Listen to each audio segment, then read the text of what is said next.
Outside a grand estate, Arx Leaford approaches a set of large double doors. He pauses, calling out to Eleanor before announcing his entry.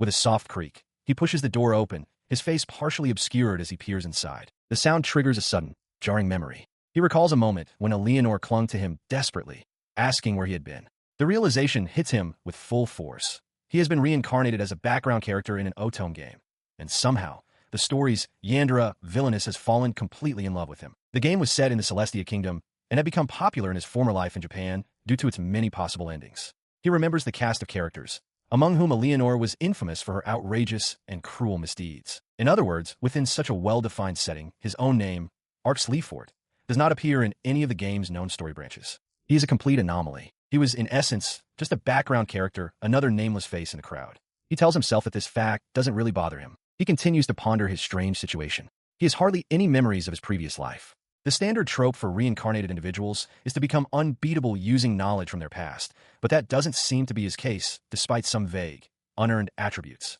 For some reason, the only thing he clearly remembers from his past is information about this specific game. That, and the fact that he lived in a country called Japan. Lying in bed, he looks up at his hand in exasperation, seriously questioning why he was even reincarnated here. In this world, he has no relatives or family, and is simply living a carefree life at the orphanage that took him in. But a flicker of ambition remains. He thinks that even as a powerless background character, he might still find a huge opportunity somewhere. He imagines what it would be like if he were a main character, using amazing magic or experiencing school life alongside the game's cast. Looking out over the quiet, rolling hills and the small village below, he sets his fantasies aside. For now, he decides he will just enjoy this new world. He swings his wooden sword with a determined cry.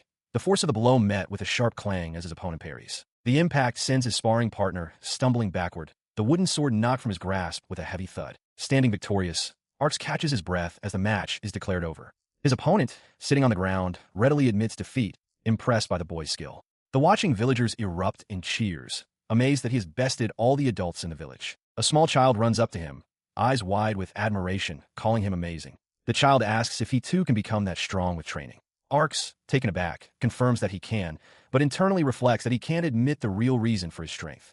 He simply trained out of boredom in a world without online games. He laughs sheepishly, thinking to himself that his strength, enough to beat everyone in the village, isn't for some grand ambition like becoming a knight. At best, it's just useful for dealing with monsters near the village. As he muses on his modest goals, the village director approaches, applauding his victory.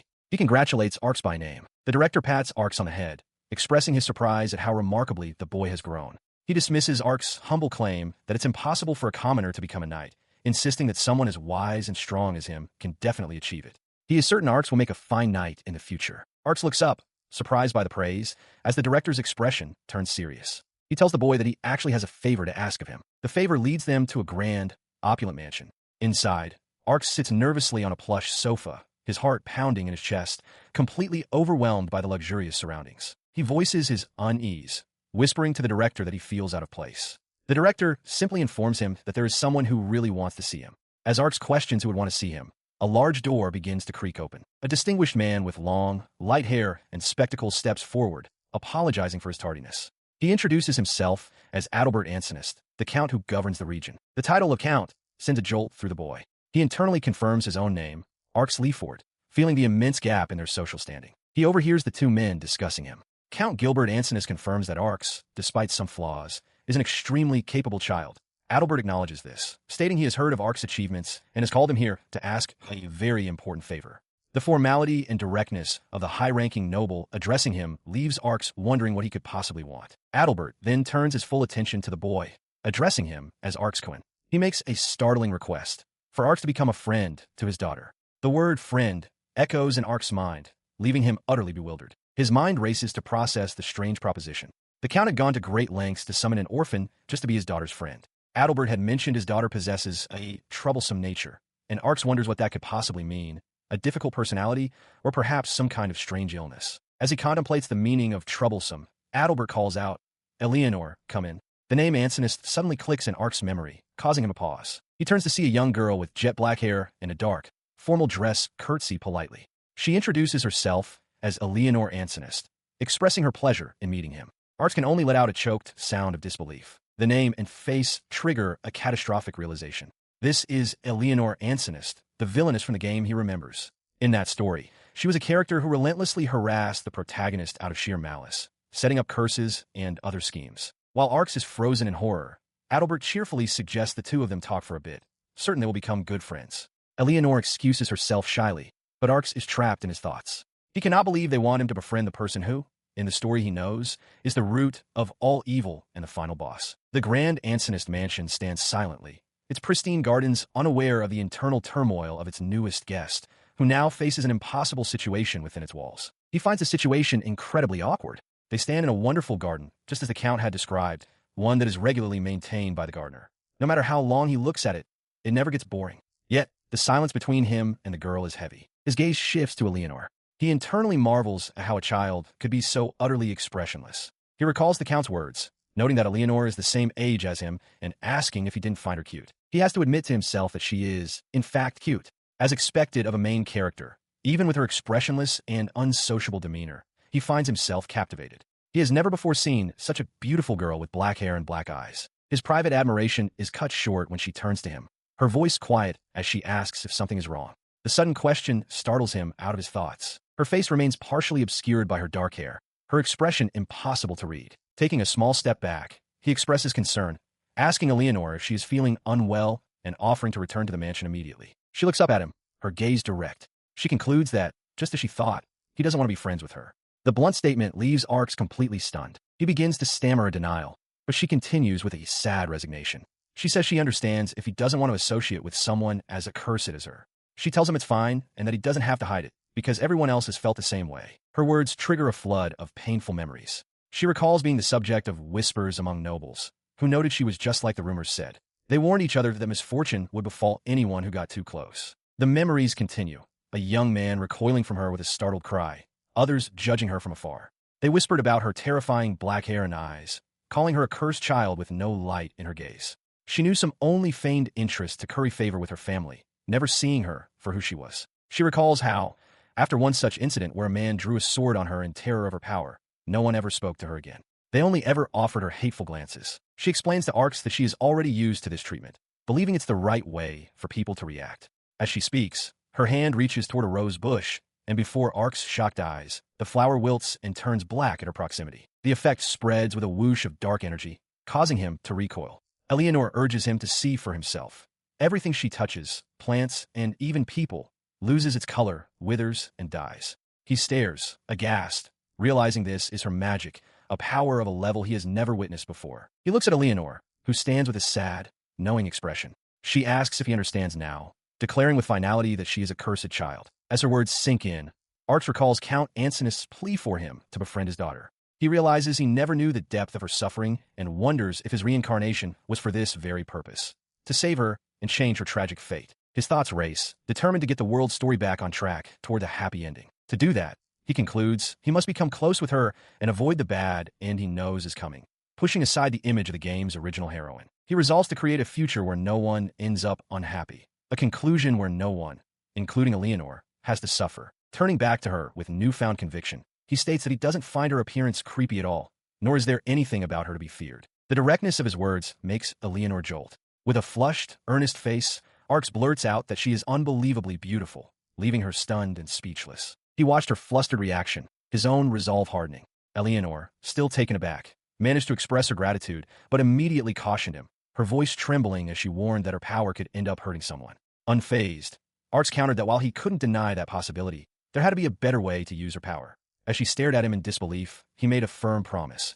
Even if she did hurt someone, he would find a way to handle it. At his words, the withered roses she held began to miraculously rise and bloom. Holding her gaze, with the newly bloomed flowers between them as a testament to his conviction, he made his earnest plea. He asked her, simply and directly, if she would be his friend. Trapped in the throes of a nightmare, Eleanor recoils in terror. She shouts into the darkness, warning an unseen figure to stay away, screaming that the curse will spread. She calls him a devil, a filthy crow. Her terror is palpable as the memory takes hold, her wide eyes fixed on the source of her fear. It pulls her back to her childhood, standing before her mother. The young Eleanor confesses how scared she was. The memory distorts, showing her mother's silhouetted back as the child cries out for her. The woman's face is a mask of anguish. She pleads with her daughter to stop, begging her not to look at her with those eyes. In response, the young Eleanor can only reach out, her voice faltering with a soft, pleading sound. The memory overwhelms her. She covers her face, sobbing and apologizing again and again. Her sorrow deepens into a devastating whisper,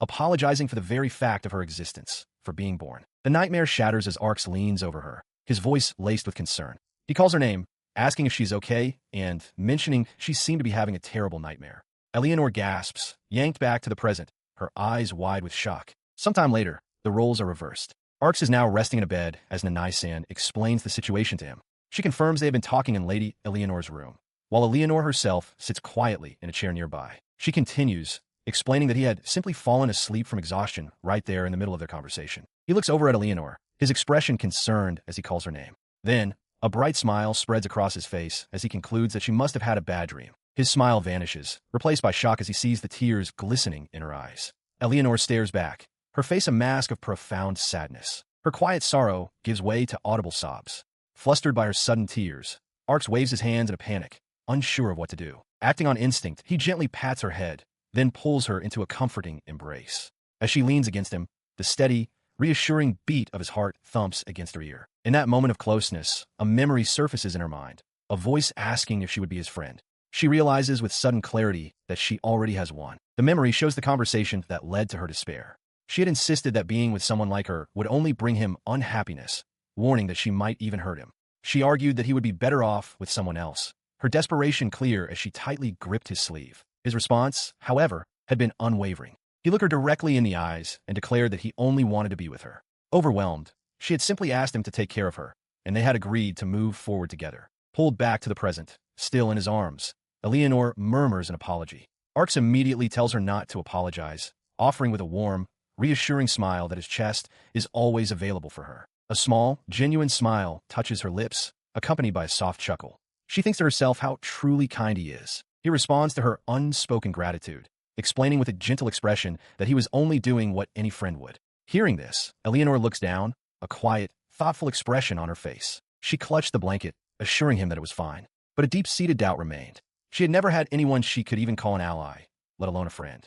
How could she ever hope to measure up to someone like Arx? In response to her unspoken turmoil, he offered his perspective from the edge of the bed. He explained that friendship takes many forms, and for him, it was simply a matter of doing what felt right. He reassured her that as she made more friends, she would naturally figure things out. He beamed, his expression full of bright confidence as he held up a finger. With unwavering optimism, he declared that communication simply requires practice and repetition. His words struck her, and she could only stare up at him, her large eyes reflecting a newfound glimmer of hope. A gentle smile finally graced her lips, mirroring his own. They came to a quiet agreement. They would take things slowly. After all, he mused, life is much, much longer than one might realize. A few weeks passed. Arx sat with a weary, vacant expression. His exhaustion was a direct result of Eleanor's newfound enthusiasm. She pointed to the sky, exclaiming how beautiful the stars were. She proudly showed him flowers she had made bloom with her magic. She even offered him pastries, her voice a constant, cheerful stream of Arx-sama. He stared, aghast and sweating, at the girl before him. This wasn't just progress. It was, he realized with dawning horror, far too big of a transformation. He simply smiled, thinking to himself that despite her new intensity, she was so cute that he was happy.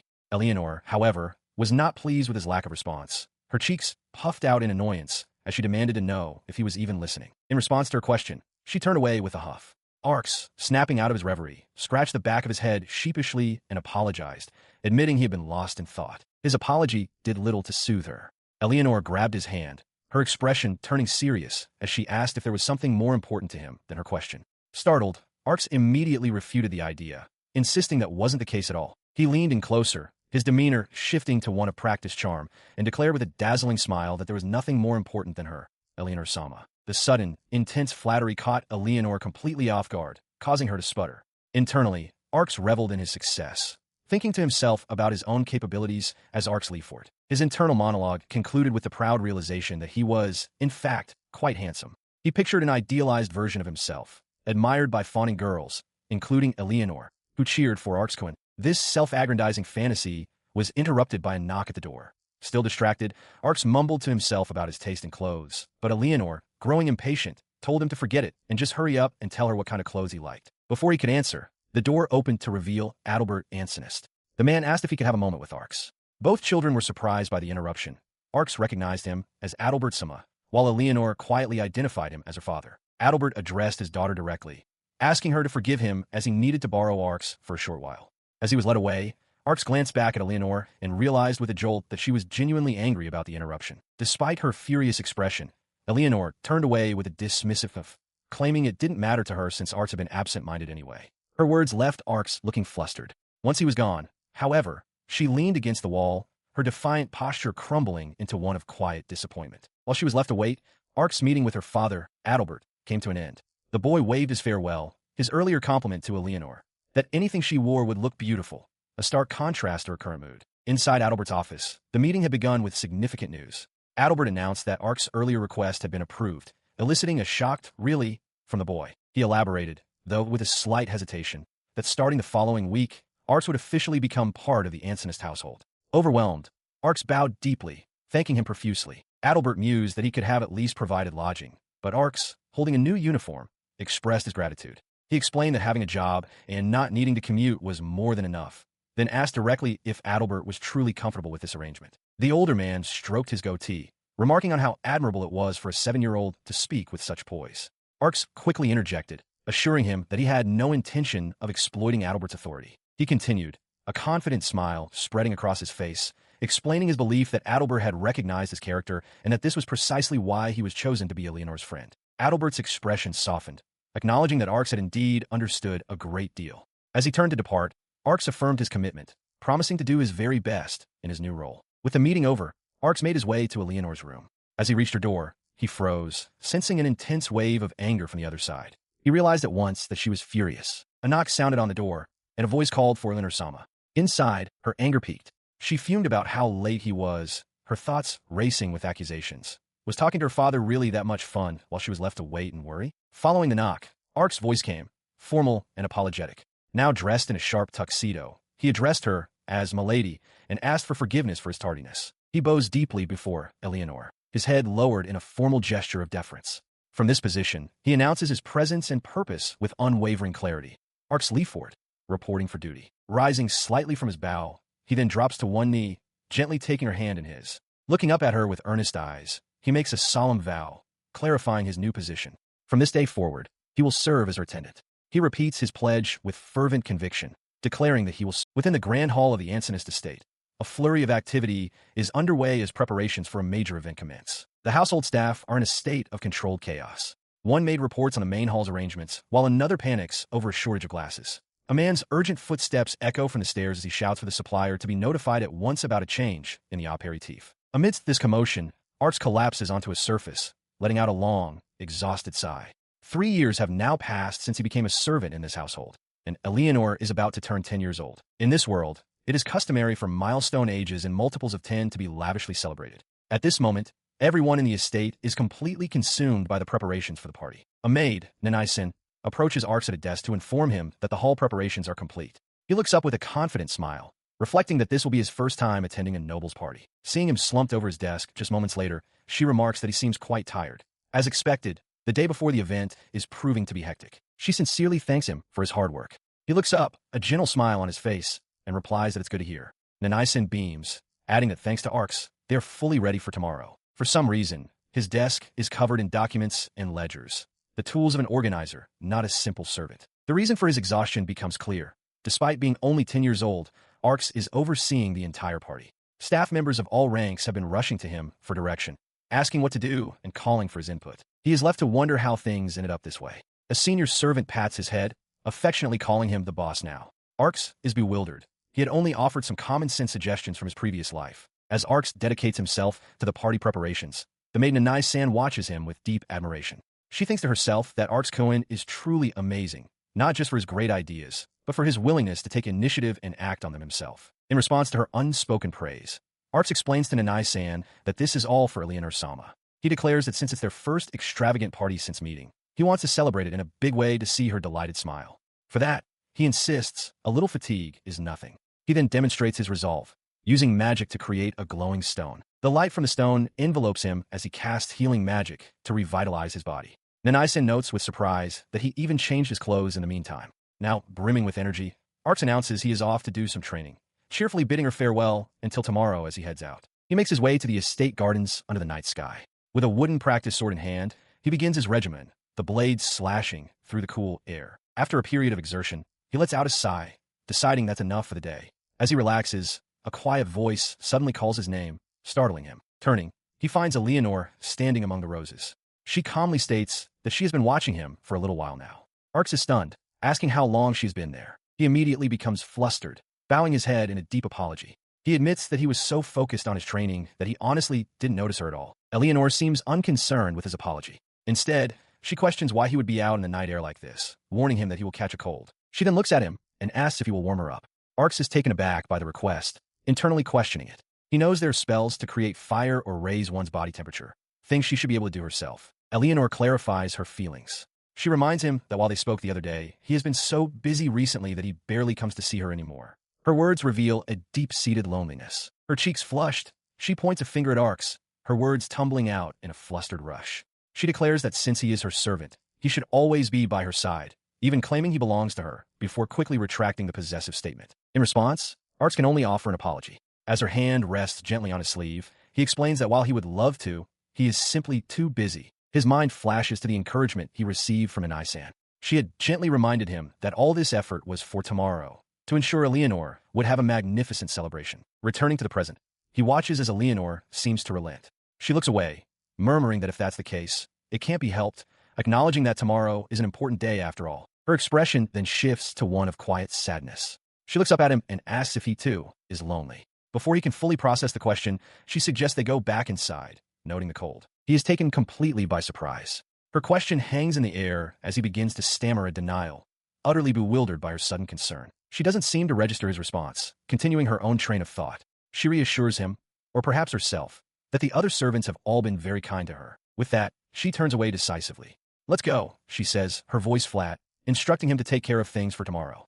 Her heavy footsteps echo as she walks off, leaving Arx to wonder aloud if he did something wrong. He stands alone in the quiet garden, puzzled by the exchange. A sudden, unnatural gust of wind blows past him, and the sharp chill forces a sneeze. Inside the mansion, the temperature plummets. Glistening ice crystals begin to creep across the walls and bloom from the ornate chandelier, a silent testament to the chilling effect of Eleanor's sorrow. In a grand, brightly lit hall filled with guests, Count Ancinous stands at a lectern, addressing the assembly. He thanks the ladies and gentlemen for their attendance at this special gathering. In the background, Arx stands among the staff, his presence noted. Nearby, Arx enthusiastically agrees to a plan with another young servant.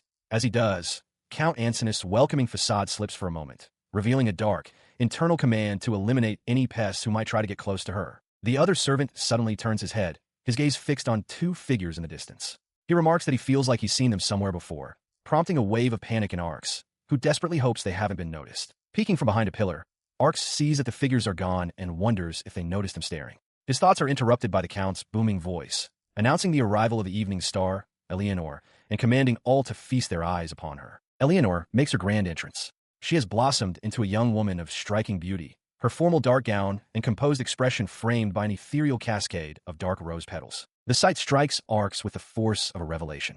He stands frozen, his surroundings fading away into a swirl of rustling petals as he is completely captivated by her appearance. His awestruck gaze follows her as she begins her descent down the grand staircase, escorted by Nanai-san.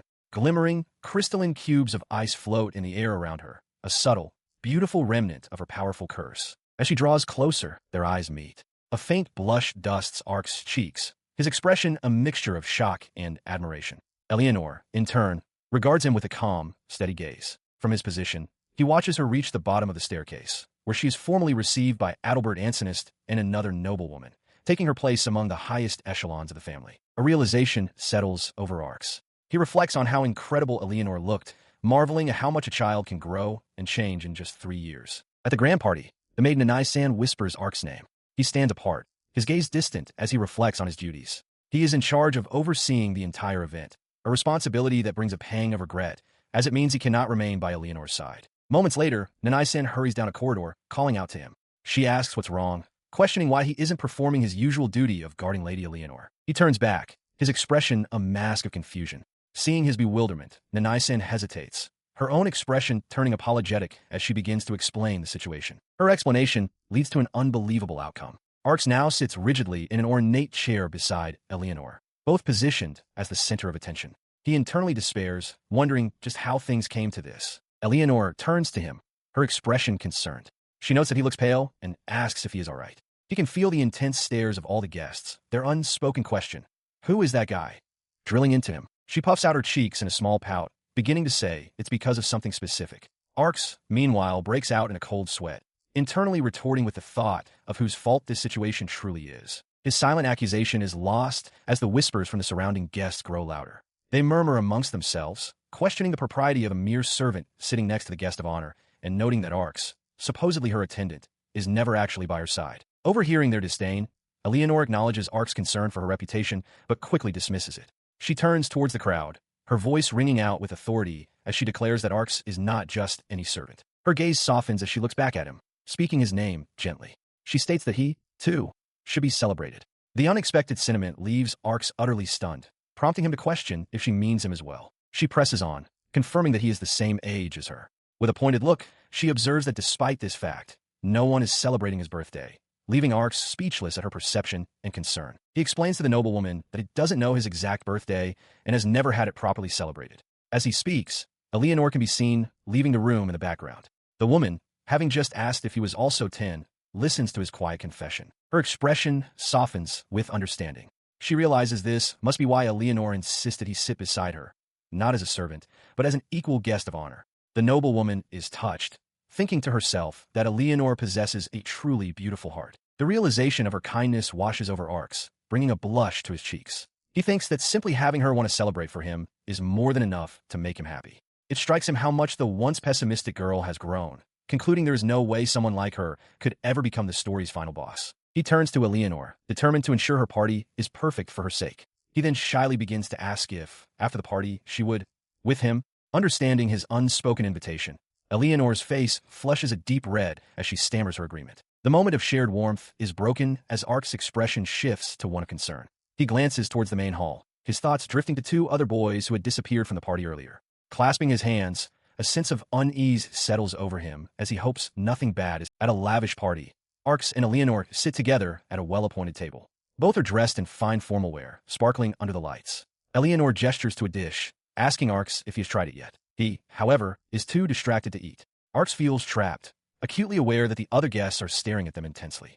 As he tries to get Eleanor's attention, a young man with light, spiky hair approaches their table, calling out to them. The newcomer completely ignores Arx, addressing Eleanor directly as Countess Eleanor Ansonist and demanding a dance. A flash of recognition hits Arx. He remembers this face from earlier, and a profile on a screen comes to mind. His eyes widen as he places him.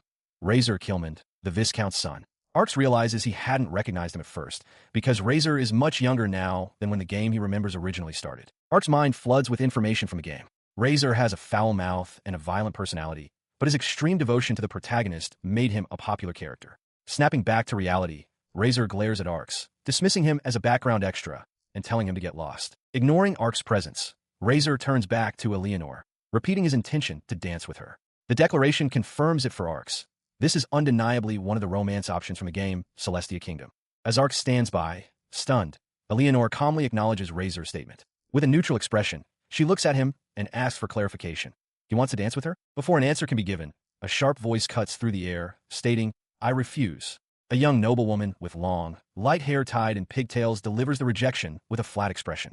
Razor is visibly shocked, while Arx and Eleanor look on in surprise. Razor's shock quickly morphs into rage. "How dare you?" he sees. The girl, however, remains perfectly composed, coolly stating that it should be obvious she feels not even the slightest desire to dance with him. His fury boiling over at the public humiliation, Razor lunges toward the girl. But in a flash, Arx intercepts him, catching his arm mid-swing. Arx fixes a hard, intense glare on the Viscount's son, stopping him cold. He maintains his firm grip on Razor Kilman's wrist. The enraged young noble shouts for the servant to know his place, but Arx calmly introduces himself as Eleanor Sama's attendant. As Razor struggles, Arx tightens his hold, causing the other boy to grunt in pain. With a determined gaze, Arx states that his job is to protect Eleanor, and he intends to fulfill that duty. His tone then softens as he pleads for Razor to calm down, warning that escalating the situation will only bring shame to his family. Razor protests, insisting he was only asking the girl for a dance. Razor demands to know why this is an issue. Arx patiently explains the social calculus. It would be a major problem if a Viscount's son were to harm the daughter of a high-ranking noble, or even her attendant. The explanation gives Razor pause. He lets out a sigh, his anger momentarily replaced by confusion. Sensing an opportunity, Arx offers a way out. If Razor withdraws, the incident will not be reported.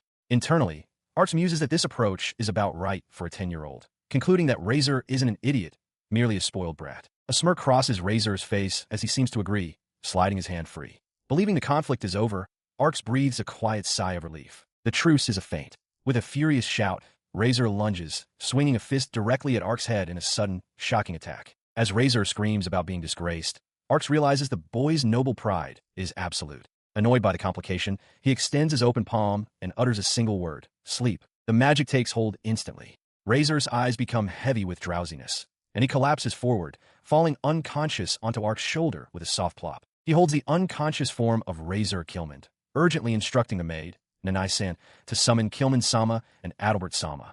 Startled, she immediately agrees and rushes to obey. As the maid departs, Eleanor hurries toward the commotion, calling out Arx's name. He turns his attention to her, his face filled with concern as he asks if she is hurt. In the background, Count Ansinist and Adalbert Ansinist stand watching. He presses the question, asking again if she is okay. Now standing directly before him, Eleanor retorts that he shouldn't worry about her, but about himself. Her gloved hand gently touches his cheek, a faint spark emanating from her fingertips as she points out that his face is swollen. Arx dismisses her concern, insisting that it is no big deal. Looking at him with her wide, dark eyes, Eleanor states with quiet sincerity that she is just so glad he is safe. Her words are interrupted by a new voice. A young nobleman approaches, asking if Arxcohen is all right and thanking him. Eleanor turns her gaze to the newcomer. The scene pulls back, revealing the young man who just spoke is now kneeling on the floor of the grand room, directly in front of Arx. He presses his forehead to the ground in a deep, formal bow. He shouts an apology, begging for forgiveness for his brother's behavior and declaring that he is terribly sorry. Arx is stunned by the extreme gesture, stammering in surprise as he recognizes the bow as a dejiza. He quickly tries to reassure the boy, telling him not to worry about it. He urges the boy to raise his head, addressing him as Caesar-sama. In that moment, Arx internally identifies the youth as Caesar Kilmand, another of the key love interests from the world of the game he remembers. He internally recalled that Caesar was the gentle, soft-spoken prince archetype from the game, always ranking high in popularity polls. A wave of sympathy washed over him, thinking how difficult it must be to have such a troublesome younger brother. Still prostrated, Caesar repeated his deep and sincere apology. In the adjoining room, Count Ansinist addressed Caesar, confirming that his brother Razor had indeed wanted to dance with Eleanor. Caesar affirmed it. The Count lamented that his spoiled younger brother seems to believe he is entitled to anything he desires. Listening in, Arx internally scoffed at the idea, thinking Razor was just a grade schooler, before catching himself and admitting that, age-wise, it was true. His gaze shifted back to Caesar, who had collapsed entirely and now lay motionless on the floor. Concerned, Arx quietly asked what was going to happen to Razor now. Count Ansinist provided the grim answer. He explained that while the final decision rested with Adalbert, exile was the very least punishment Razor could expect. The severity of the consequence stunned Arx, who could only echo the word in disbelief. Exile. He felt a flush of embarrassment, realizing he had gotten far too excited hearing a word typically reserved for fantasy tales. Clearing his throat to regain his composure, he simply stated, "I see." He noticed that in that moment, the Kilmands had been escorted from the room. Looking at the now empty space, Arx contemplated the situation. He acknowledged that even though Razor was only 10, he was considered something of an adult in this world, so the punishment was perhaps fair. Still, he couldn't help but think it might have been better for everyone if Razor had simply remained unconscious. This chain of events led him to a profound conclusion. The Viscount Razor Kilmand route from the game was now officially closed. A critical question formed in his mind. Was the world finally starting to diverge from the game's main story? With this newfound possibility, a sliver of hope emerged. He wished fervently that Eleanor's tragic fate could be changed as well. The click of a door opening broke his train of thought. Eleanor hurried into the room, calling his name with concern. She asked if he was all right, noting that he had been gone for some time. Standing beside the two Ansinist men, Arx smiled reassuringly and told her he was perfectly fine, explaining that the apologies simply took a while and that there had been witnesses to the whole affair. Eleanor breathed a sigh of relief. Arx then turned to her and apologized, expressing his regret for having ruined her birthday party. She stared at him, perplexed, and demanded to know why he was apologizing. With rising anger, she declared that the fault lay entirely with that bandit and his outrageous behavior. As Eleanor watched from the doorway, Arx was consumed by regret. He berated himself for being too naive, believing he should have prevented the incident. If only he had remembered sooner, he thought, or properly checked the guest list, he could have removed the boy before the invitation was even sent. As he spiraled in self-blame, a different voice from his memories called out his name. In his mind's eye, the heroine from the game took a single, deliberate step forward. She closed the distance instantly, her hands gently cupping his cheeks to make him face her. Arx's eyes widened, startled by the sudden, intimate gesture. Her gaze was unwavering as she declared that as long as she had him, she didn't care about anyone else. The confession struck Arx with the force of a physical blow, leaving him gasping. The imagined scene shattered, snapping Arx back to reality. He was facing Eleanor's back as she turned away, flustered. She insisted that it was too soon to say anything was ruined and that they didn't know for sure yet. Her reaction left Arx utterly perplexed, able to muster only a confused "huh." His gaze followed her retreating form, a question forming on his lips as he began to ask, "Would you?" On a quiet balcony under the night sky, Arx turns his attention to Eleanor. He asks if she had danced with anyone during the party. She quietly replies that she hadn't, which catches him by surprise. The scene shifts, and now the girl with the prominent pigtails stands before him, declaring that she turned down all who asked her to dance. His shock is palpable. He wonders why she would do such a thing. His thoughts drift to the purpose of such events. Dancing is the very essence of noble society, a chance to find a suitable partner and forge a meaningful connection. Her face flushes as she gives a reason. It was because she confesses she wanted her very first dance to be with him, with Arx. The perspective returns to the balcony with Eleanor. She admits that, in truth, she had wanted to ask him to dance the day before, but couldn't find the courage. Stunned, Arx can only ask, "With me?" A realization dawns on him. He finally understands that this was the reason she had been acting so strangely. She continues, her voice soft, admitting that she isn't good at dancing and has never even done it before. She then asks if he's truly okay with someone like her. Eleanor offers a gentle smile, reassuring him that no one will see them, as not even the moon is watching. Arx agrees, smiling back, noting that if he's the only one to see her trip, there's nothing to be embarrassed about. Once more, the scene shifts to the imagined dance. The heroine asks Arx if he would do her the honor, and he replies that the honor is all his as he takes her offered hand. The moment is shattered by a booming voice. Caesar and Razor Killman appear, looking thrilled. Caesar shouts an offer for Arx to become a servant in their household, telling him to name his price. Arx is left utterly dumbfounded by the sudden, aggressive recruitment. He stares, his expression hardening with irritation as he understands the situation. The source of his annoyance, a man who appears to be the head of the Killman family, booms with approval. He praises Arx for his resolute stance and magnificent skill with magic, emphatically stating he would love for Arx to work for them. Internally, Arx tells himself to calm down, now fully grasping their aggressive recruitment tactic. As the Viscount's offer hangs in the air, Arx stands beside Eleanor, an unseen observer watching them from nearby. He begins to formulate his response, starting with an apology. He politely but firmly declines, stating with conviction that he is, after all, Eleanor's Sama's servant. His declaration sends a ripple of surprise through both the real Eleanor and the imagined heroine. A moment later, a wide, radiant smile of pure delight blossoms across Eleanor's face. And so, the long birthday party finally came to an end.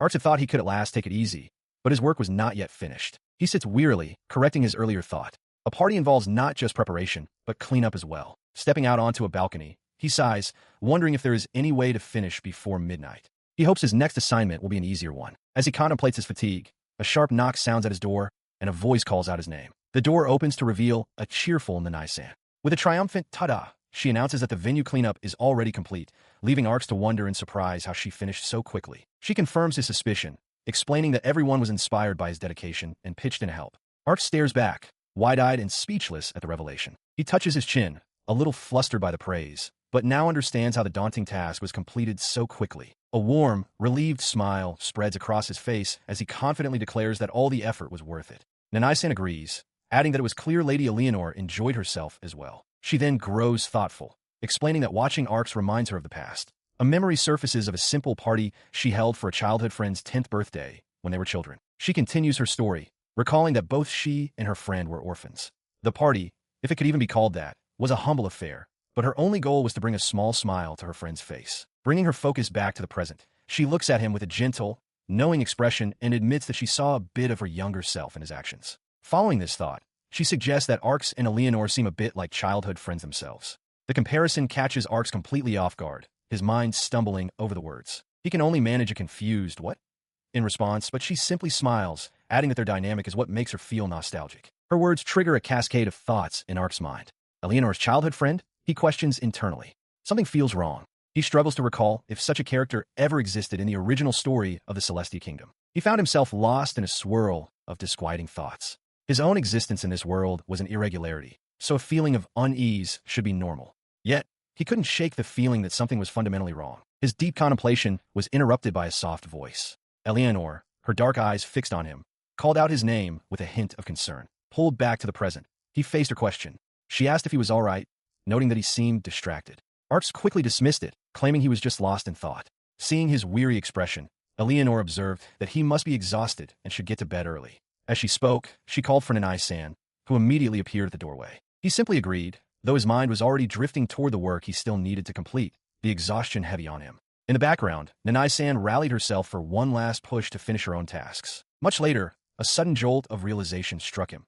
He had dozed off. He remembered his promise to visit Eleanor after the cleanup and began to panic. Stomping hastily down the hall, he pictured her being upset with him for a whole week, a thought that sent a shiver down his spine. As he hurried through the grand, empty corridor, he tried to calm himself, wondering if he was just imagining the worst. A sharp, sudden snap from up ahead broke the silence. He arrived at Eleanor's door to find only quiet. Knocking gently, he announced himself and apologized for being so late. Believing she must be asleep, he decided it was best not to wake her and that he would apologize properly in the morning.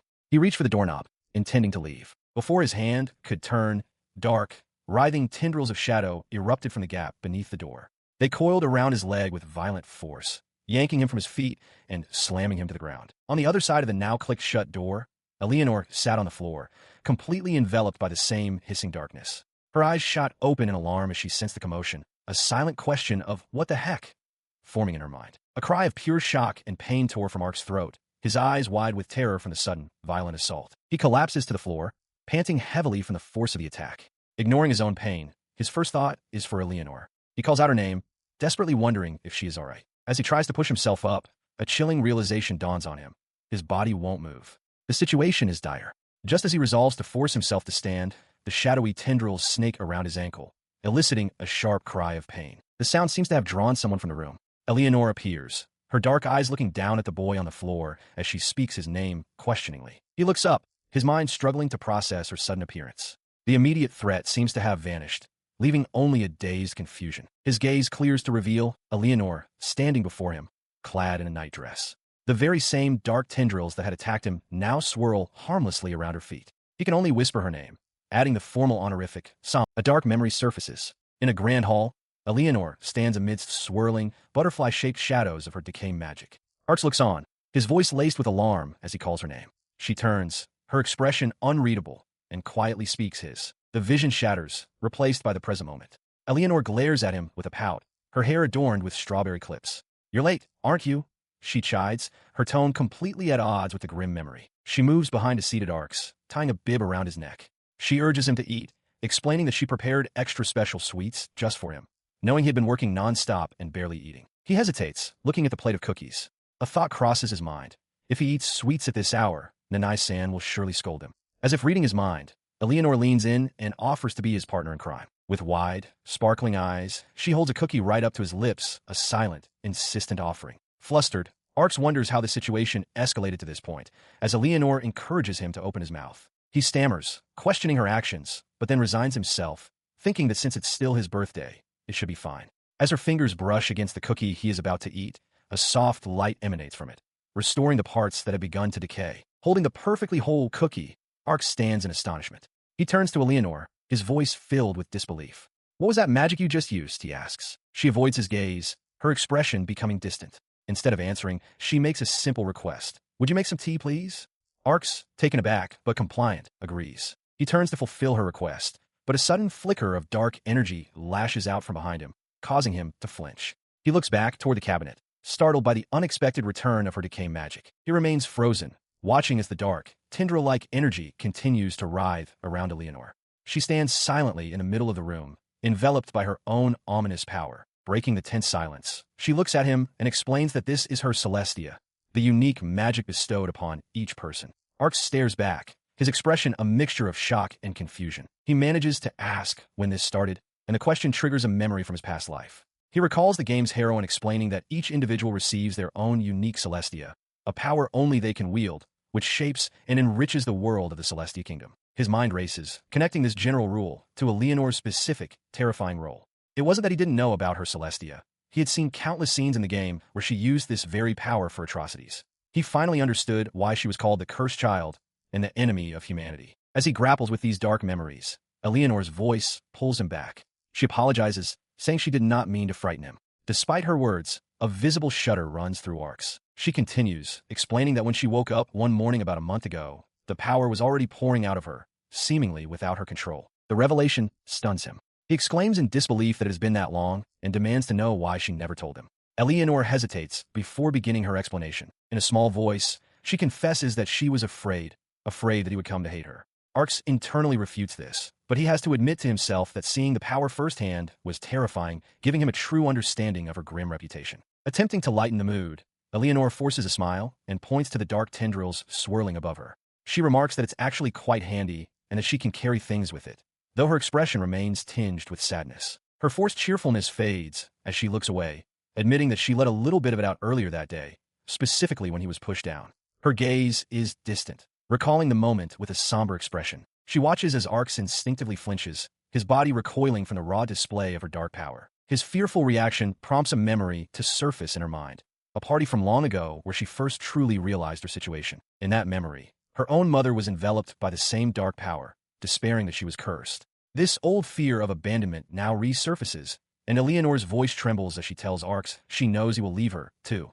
She confesses that no matter how she tries, this accursed power continues to stir. She then delivers the heart of her trauma. The person who spoke those words and then disappeared was her own mother. The revelation stuns Arx, his mind screaming a silent rebuttal. I would never. He struggles to reconcile this with his knowledge from the game world, where Eleanor's mother was never even shown. He realizes that in all his time living in the mansion, Eleanor herself had never once spoken of her. As if confirming his thoughts, Eleanor recounts her past. Her mother had once been her sole comfort against a rejecting world, despite her uncontrollable magic. But by the time she was 5, her mother had vanished, having supposedly returned to her family home with no intention of ever seeing her again. Arx listens, frozen in shock. With her story, everything clicks into place for him.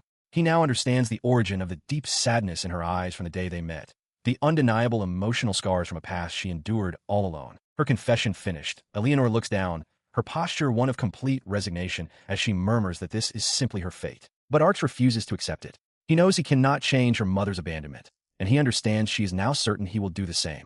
Yet, as his hand begins to twitch, a defiant thought forms in his mind, a silent promise that things will be different. He reaches forward and firmly grasps her hand, his voice ringing with determination as he calls out, Eleanor-sama. Her eyes widen in shock at the sudden, firm contact. She begins to speak, her voice barely a whisper, I. His gaze is intense and unwavering. He has made his decision, a silent vow forming in his mind. He wants to accept her completely, just as she is. He is resolved to stop her from falling into darkness, refusing to accept that being hated is her unchangeable fate. Eleanor finds her voice, cautioning him that some people might reprimand him for his actions. Arx acknowledges her point, admitting that it's true her Celestia might frighten people. But even so, he looks at her with a gentle yet firm expression and makes a promise. I'll keep holding your hand. His simple, heartfelt vow leaves her utterly stunned.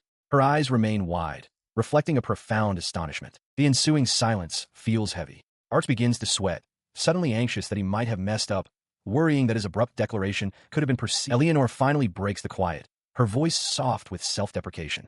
Then, a soft chuckle escapes her lips. For the first time, a small, genuine smile appears on her face. Her smile widens, a single tear tracing a path down her cheek as she looks at Arx. She confesses that she was truly hoping he would say those words. He responds by gently cupping her cheek, his expression full of conviction. He promises to overwhelmed by his feelings. He pulls her into a close embrace. He resolves to do so in every capacity he can, as her friend and as her servant. And in another role, one that suddenly feels just as vital. The realization strikes him. He is also her childhood friend. But as his mind races, Eleanor speaks, visibly flustered. He begs her not to joke about such things. She looks at him earnestly. Her words trigger something within him. His expression darkens as a sudden, unwelcome memory surfaces. He realizes, with dawning clarity, what she is referring to. He stared into the middle distance. The terrible memory was from his previous life, a quiet moment spent reading a guide for the game. He recalled the description of the final boss, Eleanor. It detailed how her calm and sensitive nature was shattered by the tragic loss of a close friend at the hands of a villainous noble, a loss that sent her down a path of darkness and torment. The pieces clicked into place with horrifying clarity. He understood that if things stayed on their current course, he would likely die. The game's main story was set to begin in 5 years, before he turned 15. His death would be the catalyst, the event that caused Eleanor to fall into darkness and become the final boss who torments everyone. His grim silence was broken by Eleanor's worried voice calling his name. She looked at him, her large eyes searching his face, and told him that she would believe what he had just promised her. A radiant smile spread across her face. Yet, a dark, unsettling aura seemed to emanate from her as she spoke, her voice echoing a chilling prophecy that he would betray her. Arx could only manage a hesitant agreement. He realized the words weren't truly hers. It felt as though the writhing, cursed power dwelling within her was the one speaking, confirming his darkest fears about the future. This grim knowledge spurred him into action. On the training grounds, he pushed his body past its limits, his sword a desperate extension of his will. With a cry of exertion, he stumbled and fell hard upon the dusty ground. His sparring partner immediately rushed to his side, pulling at his arm. The man shouted in alarm, asking if Arx was serious and pointing out that he was covered in cuts. But from the ground, Arx insisted he was fine, begging for just one more round. Ignoring the man's protests and the pain racking his body, his hand clenched the hilt of his sword with renewed, unyielding determination. His eyes burned with resolve. He knew there was no time to rest. He had 5 years left, perhaps even less, to change his fate and hers. He swings his sword, driven by a single, all-consuming goal, to become the strongest. The clang of steel echoes his internal vow. By the time his fate is meant to arrive, he will have a loud clang echoes as a sword is knocked from Arx's grasp during his training. He looks on, flustered, trying to brush off the interruption by insisting he's fine and was just about to take a break anyway. The polished sword gleams on the grass below. From a balcony above, Eleanor looms, her presence startling Arx. He internally remarks that her glare seems to grow more terrifying each time he's knocked down. She then descends into the garden, stepping towards him and declaring that since he understands, it's time for a break. She explains that she didn't want to get in the way while he was working so hard, though she adds he could have just said something. Arx, now in simpler indoor clothes, is surprised by her sudden appearance and asks about her lessons with Nanai-san. Leaning in close, Eleanor replies that they are already over. With a bright, almost sparkling smile, Eleanor tells him he's welcome to praise her. Arx stares, momentarily stunned by her uncharacteristically cheerful and open demeanor as they sit together. He responds by gently patting her on the head, telling her she's amazing. A wide, contented grin spreads across Eleanor's face as she closes her eyes, enjoying the praise. The scene shifts. Later, on the night of the party, Arx's expression is somber as he reflects on the events that have led him to this point. His internal monologue reveals the truth. He has been desperately working to prevent Eleanor's fated fall. He recalls the game's description of the final boss, a sensitive child who, after the tragic loss of a close friend, relentlessly torments the protagonist and descends into darkness. The horrifying realization dawns on him. The childhood friend whose death triggers her fall is him. He thought he had managed to shift the story away from its original path, but now he understands that he hasn't been able to change a single thing. The memory of being beaten, a key event from the original plot, reinforces his sense of failure. His mind races with the consequences. If things continue this way, and he dies, Eleanor will become a truly ruthless, heartless person. She will ultimately die a cruel death as the final boss. This is the one outcome he is desperate to avoid. As Eleanor rests her head on his lap and softly calls his name, Arx concludes his dark thoughts. He had even considered pushing her away, making her hate him to save her from his fate, but he couldn't go through with it. He continued to gently pat her head, but Eleanor, seeking more affection, pressed his hand firmly against her cheek. She looked up at him, her dark eyes pleading as she asked him to pet her more properly. Her direct request flustered him. He continued patting her head, his touch now a bit frantic as a new fear gripped him. Pushing her away at this moment would be even more terrifying. He watched her smile contentedly under his touch, a profound conflict warring within him. While he was genuinely happy that she had grown so attached to him, the grim knowledge of his fate loomed large. He too did not want to die. As Eleanor's gaze remained fixed on him, his resolve hardened. He clenched his hand over his chest, a silent vow forming in his mind. In the end, there was only one path forward. He had to become the strongest and survive. His sudden shift in demeanor did not go unnoticed. Eleanor pointed out that he had been acting strangely lately, causing him to startle at her observation. He was taken aback, his mind racing. He could never tell her the truth, that he was supposed to die soon, and because of it, she was fated to become someone who makes people suffer. As he struggled for a response, a voice interjected, asking the young lady to please cut him some slack. The voice belonged to another young servant, who appeared suddenly behind Arx with a cheerful grin. Placing his hands on Arx's shoulders, he confidently explained to Eleanor that Arx was simply eager to show her his good side at the upcoming ritual of trials. The explanation left Arx utterly bewildered. He continued his enthusiastic explanation, claiming that Arx had gotten all fired up about the ritual ever since his 10th birthday. Eleanor turned to Arx, her expression questioning, asking if this was true. Faced with her direct question, Arx, unable to confirm the lie, suddenly looked pale and began to wobble. He quickly apologized, fabricating an excuse that he had just remembered something urgent. Eleanor watched him with concern, observing his unwell appearance. He turned and walked away, leaving a worried Eleanor behind. As he moved down the hallway, his thoughts were a storm of self-recrimination. This was bad. He couldn't believe he had forgotten something so critically important. He clutched his head in sudden, dawning horror. The ritual of trials, a ceremony where 10-year-old children venture into a dungeon to test their ability and courage. He realized with chilling certainty that this was the event where he was most likely to die. His mind raced, desperately searching for a solution. What should he do? While safety was supposed to be guaranteed, he knew that if something irregular were to happen, it would be during this trial. The single, overwhelming question echoed in his thoughts as he stared at the ornate doors of his room. What must he do to ensure he did not die? As he approached the doors, a heavy sigh escaped him, but his expression hardened with resolve. There was no way he would accept this fate. He refused to die. With this renewed determination, Arx threw himself into preparation. He studied relentlessly, poring over books alongside another young servant and practicing his control over water magic with frantic intensity. His research led him to obscure texts. He stared intently at a page depicting a dark, viscous substance. A map of the trial grounds spread out nearby. On the day before the trial, he lay on his bed, attempting to rest. He figured there would be poisonous creatures to watch out for. He felt he had done everything he could, yet he couldn't shake the question, would it be enough for tomorrow? The uncertainty gnawed at him. Slumped over his desk, he wished he at least knew how he was fated to die. To be so completely in the dark felt impossibly unfair. His thoughts drifted to Eleanor. He imagined her future self asking how he had died, and he pondered what kind of death would be so devastating as to drive her into darkness. The next day, the trial began. Deep in a forest, Arx stood with Eleanor and the girl known as the heroine. Eleanor trembled beside him.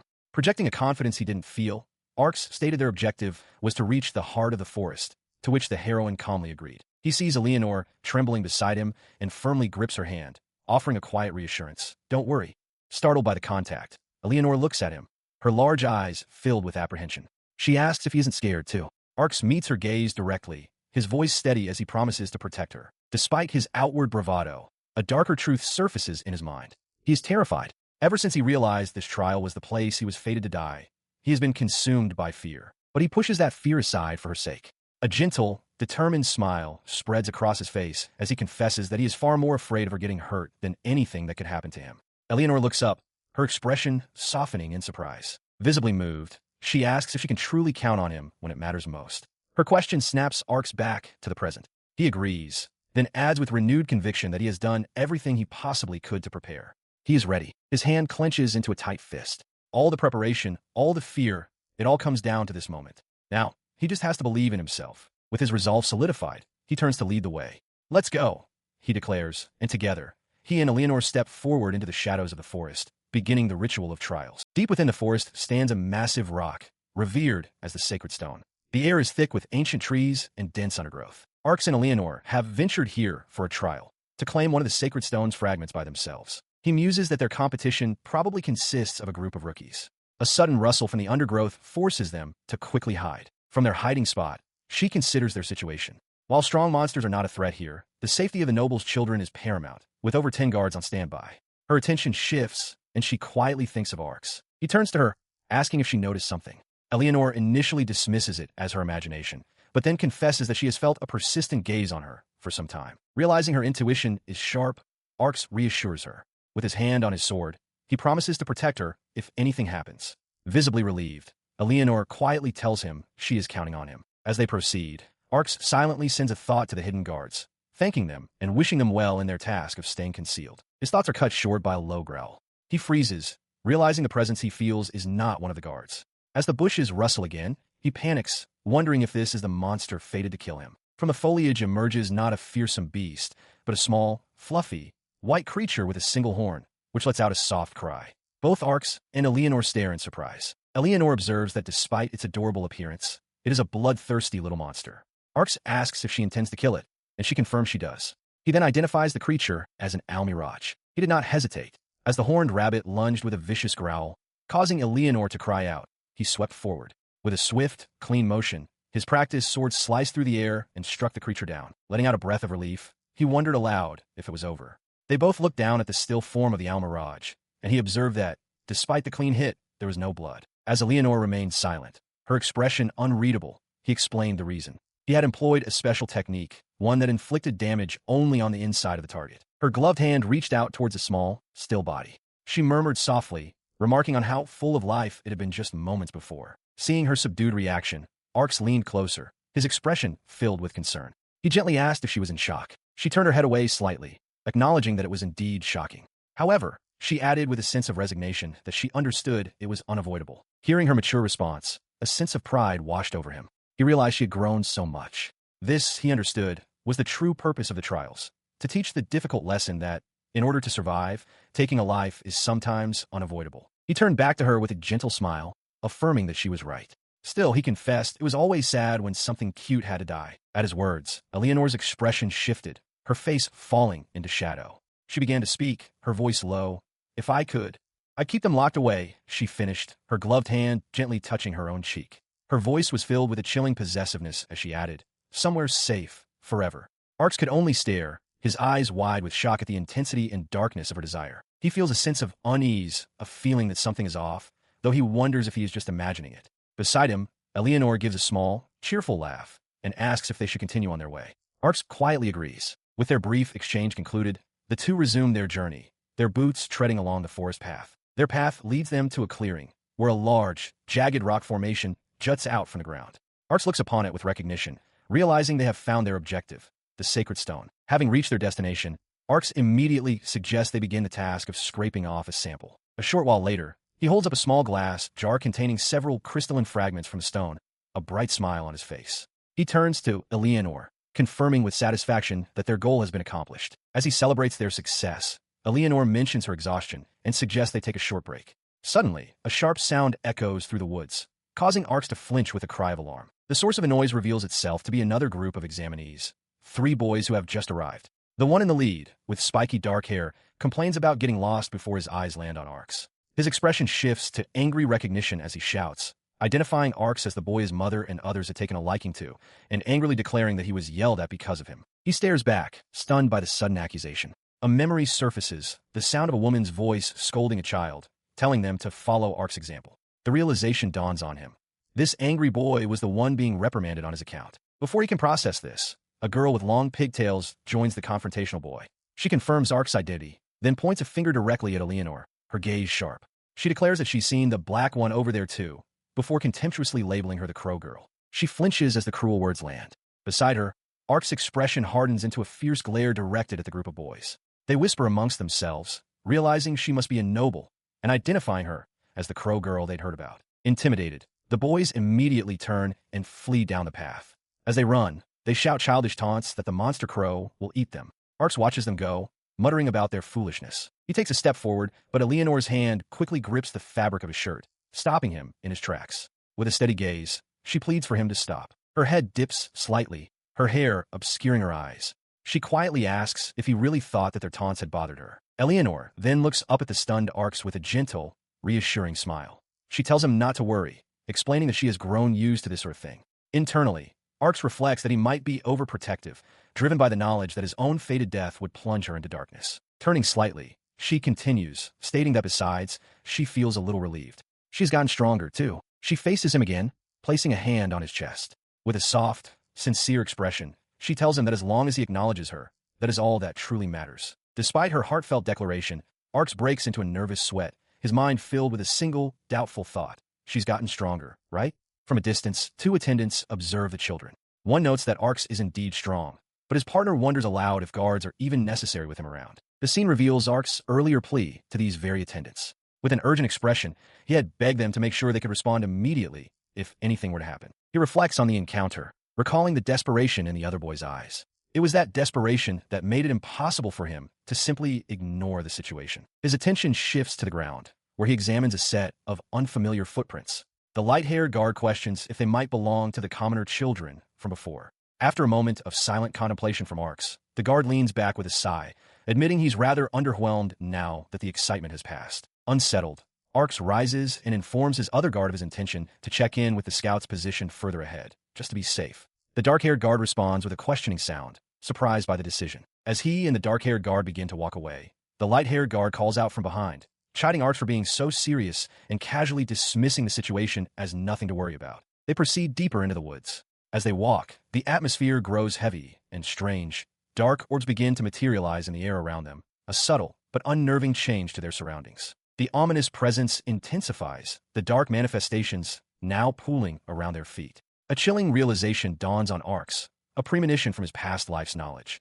This is the unmistakable sign of a dark-turn flag, an omen of impending disaster. In a sun-dappled forest clearing, Arx and Eleanor stand together. Eleanor observes that since they've accomplished their goal and others are arriving, perhaps they should get going. Arx looks on with a gentle expression, noting that everyone is gathering one by one. The peaceful moment is shattered by a frantic shout echoing through the trees, as someone desperately cries out for help. The source of the cry, a boy with dark, spiky hair, rushes towards Arx in a panic.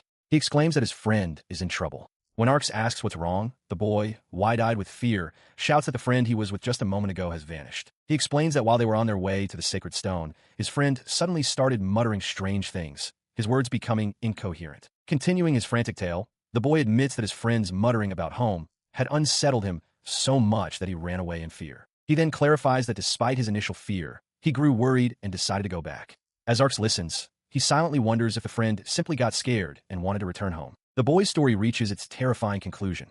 Upon returning, he saw his friend surrounded by armed adults. A flash of recognition hits Arx. He realizes they must be the Ansonist family's guards. Turning to the other children, Arx calmly states that he understands the situation and will go check on things. He reassures them, suggesting that the guards might have seen the children acting strangely and try to take them somewhere safe. He then looks at Eleanor, asking her to wait there for a bit. With determination in his eyes, he promises to bring the boy's friend back. In response, she turns away with a dismissive of. Stunned by her cold reaction, Arx can only call out her name in disbelief. He glances back, a small smile on his face as he considers Eleanor's reaction. He reasons that it's understandable for her to feel uneasy about being left alone, concluding that she must be sulking. But as he turns, Eleanor's gloved hand gently cups his cheek, her touch surprising him. He looks into her large, dark eyes and softly promises that he will be back soon. Her expression remains placid as she quietly affirms that she understands. A moment later, her demeanor softens, and she asks him to please be careful. Touched by her concern, Arx beams, assuring her that he will be and that he'll be right back. With his promise made, he turns and dashes away from the clearing. He runs into the dense woods surrounding the estate. Deeper in the forest, Arx calls out for the guards, announcing himself. An unnerving silence is his only reply. He finds it strange, as they were supposed to be watching over them nearby. He calls out again, asking if anybody is there. Panting from the search, he finds not a single soul. He wonders where everyone is and considers heading back to Eleanor, questioning if he simply missed the guards by venturing too far. Suddenly, he stops. The surrounding woods are dark and unfamiliar. A chilling confusion washes over him as he realizes he has no idea how he even got to this place. Meanwhile, the group Arx had left behind. Eleanor, Caesar, and the heroine continued their trek through the woods, their figures small against the vast, sloping terrain. Caesar noticed Eleanor's quietness and asked if she was worried about the boy who had left. The heroine confirmed they were speaking of Arx, prompting Caesar to wonder aloud if he would be all right. Eleanor, however, expressed complete faith. She declared that Arx would be fine, reminding them how calmly he handled the monster encounter earlier and calling him a truly amazing person. Her confidence, however, was rooted in something more personal. Besides his capability, there was another reason she believed in him. A memory surfaced in her mind, his hand holding hers, and his firm promise. I will never let go of your hand. Clinging to that vow, she stood resolute. She knew there was no way he would leave her behind. Arx had promised he would return. Her reverie was interrupted by the heroine, who gently pointed out that Eleanor must really care about him. She suggested they shouldn't worry and should just wait. Nearby, Caesar let out a small chuckle, which the heroine questioned, but he brushed it off as nothing. With a playful grin, Caesar then remarked that they must all be really good friends. The observation caught Eleanor completely by surprise, leaving her flustered and speechless. The heroine, though also blushing slightly, managed to respond. She looked toward Eleanor and agreed, saying that she supposed they were, especially when it came to matters concerning Arx. Eleanor looked down, still processing the interaction. The heroine then apologized to them both for getting them dragged into the mess. Eleanor quietly insisted that it was not a problem at all. Elsewhere, separated from his companions, Arx finds himself deep within an unfamiliar and ominous forest. He attempts to steady his nerves, deciding to investigate his surroundings. The place feels wrong. He can't believe he's merely lost. He suspects some kind of illusion or barrier is at play, as the monsters native to this forest shouldn't possess such powerful magic. His thoughts turn to Eleanor's safety as he searches for any clue to his predicament. As he stands on a path, a small boy appears behind him, his eyes wide with a seemingly innocent question. He asks if Arx is, by any chance, the missing child everyone is looking for. Arx turns, his own eyes widening in surprise at the unexpected encounter. The boy's innocent facade shatters. A sinister, dark aura erupts from his body as he lets out a chilling, high-pitched cackle. Arx stares, a cold dread washing over him as he realizes this is no lost child. The creature's hand morphs into a monstrous claw and lashes out with incredible speed. The blow connects with a sickening smash, sending Arx reeling. He realizes with horror that this thing is not human. Staggering back, Arx can only stare in disbelief as the boy's form fully twists into a shadowy, humanoid monster. The hell, he breathes, sweat beading on his brow. The monster lets out a piercing shriek and lunges, its claws aimed straight for Arx. Just as the attack is about to land, a sharp glint of steel flashes between them. With a cry of shock, the creature is violently thrown backward, its attack completely thwarted. It crashes with a heavy thud against a tree stump as Arx watches, stunned and unable to comprehend what just happened. He grips the handle of his knife, watching as the monster is slammed into the ground by an unseen force. He wonders why such a powerful creature is present in a forest that is supposed to only harbor weaklings. With a series of sharp clinks and clangs, several blades materialize from nowhere, pinning the struggling monster to the forest floor. Seeing his chance, Arx turns and runs for his life. Even as he flees, the monster's chilling, maniacal laughter echoes behind him. He glances back, his face a mask of pure terror. He stands his ground against a shadowy humanoid figure, panting lightly. Realizing they are evenly matched, he knows a battle of attrition would be a poor choice and that he must settle this quickly. Recalling a powerful attack spell from the game, he decides to unleash it. He channels his energy, preparing to cast Grand Blaze as his sword begins to glow with immense power. With a determined cry, he dashes forward, swinging the magically charged blade. He intends to finish the creature with this single, overwhelming strike. The fiery slash connects, engulfing the shadow monster in a blaze of light and energy. He pants, catching his breath as he stares at the smoldering remains. He wonders if he got it, but the attack didn't feel like a solid hit. From the dissipating smoke, a weak voice questions if it should go back, confirming the creature somehow survived. Suddenly, a scorching wind erupts from the creature's position, blasting hot embers and ash everywhere. The intense gust blinds him, and he instinctively raises an arm to shield his eyes, losing track of the monster completely. As the wind subsides, he pants, scanning the darkened woods. The creature is gone. He wonders if it finally died, or if it simply vanished just like that. Before he can process its disappearance, a sharp impact strikes him from behind, forcing a cry of pain from his lips as he is thrown forward. He collapses to his knees, stunned. Looking back in disbelief, he recognizes the lingering magical energy of the attack that hit him. It was Grand Blaze. He cannot understand why. His question is answered as he looks up to see three other boys emerging from the woods, his rivals. The one with dark, spiky hair has his hand outstretched, the source of the attack. Scraped and vulnerable, Arx can only stare in shock as they loom over him. He panted, his eyes wide with a dawning, terrible understanding. The guards of Ansonist wouldn't simply revolt. They were being controlled. His gaze shifted to the shadowy creature swaying before him. Realizing it had survived their previous encounter, he accused it of being the cause, deducing it was using a powerful hypnosis spell. The monster only offered a fragmented, gurgling whisper in response.